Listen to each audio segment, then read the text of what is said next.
برطانوی بینک اسرائیلی سہولت کار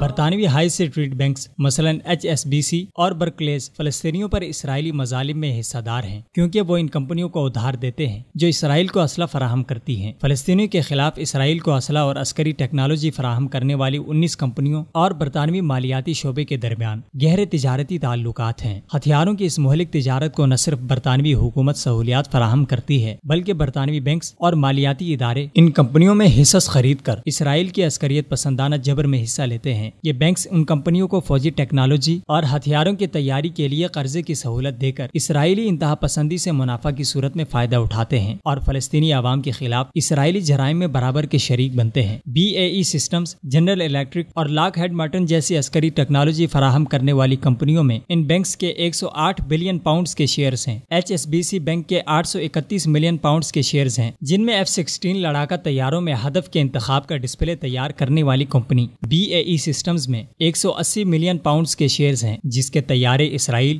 2014 میں غزہ پر حملے میں استعمال کر چکا ہے۔ اسرائیل کو آپاجی ہیلی کاپٹر اور ہیل فائر میزائل بنا کر دینے والی کمپنی بوئنگ میں HSBC کے 102 ملین پاؤنڈز کے شیئرز ہیں۔ برطانوی ہائی اسٹریٹس بینک کی کیٹرپلر کمپنی میں نمایاں سرمایہ کاری ہے جو اسرائیل کو فلسطینیوں کے گھر گرانے کے لیے خاص طرح کے بلڈوزر بنا کر دیتی ہے۔ اس کے ساتھ ریتھین کمپنی بھی ہے جس کے بنائے بنکر بسٹر بم اسرائیل نے غزہ پر 2014 میں حملے میں استعمال کیے، جبکہ HSBC نے 2010 میں شائع کردہ اپنے اخلاقی ہدایت نامے میں درج کر رکھا ہے کہ HSBC کلسٹر بم یا بارودی سرنگیں بنانے والی کمپنیوں میں سرمایہ کاری نہیں کرتی، البتہ ان گاہکوں کو مالیاتی خدمات مہیا کرتی ہے جو دوسرے کاروبار کے علاوہ ہتھیاروں کی خرید یا تیاری کا کام کرتی ہیں۔ منافقت کی اس سے بڑی مثال اور کیا ہوگی کہ یہی بینکس آسان شرائط پر انہی کمپنیوں کو قرضے بھی فراہم کرتے ہیں۔ Barclays bank aerospace company, Lockheed Martin اور ناتھرپ گریمن نامی کمپنیوں کو 4.1 بلین پاؤنڈز مالیت کے لون دے چکا ہے۔ لاک ہیڈ مارٹن اس وقت اسرائیل کو 50 عدد F-35 جیٹس دینے کی تیاری کر رہی ہے، جبکہ ناتھرپ گریمن اسرائیل کو 3 عدد VSAR میزائل شپس بنا کر دے چکا ہے جس کے ذریعے اسرائیل نے غزہ کے ساحل کی نگرانی کر کے غزہ کے باشندوں کو بری کے علاوہ بحری اطراف سے بھی محصور کر رکھا ہے۔ 2017 میں بلفور معاہدے کے 100 سال مکمل ہو گئے ہیں جس کی روح سے برطانیہ نے فلسطینی سرزمین پر ایک یہودی ریاست کے قیام کی حمایت کی تھی، اور آج فلسطین پر اس ناجائز قبضے اور محاصرے کے تباہ کن اثرات ہیں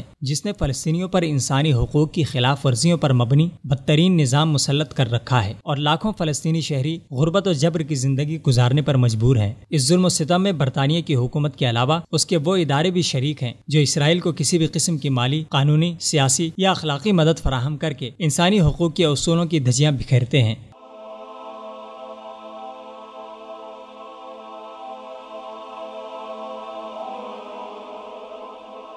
ایمان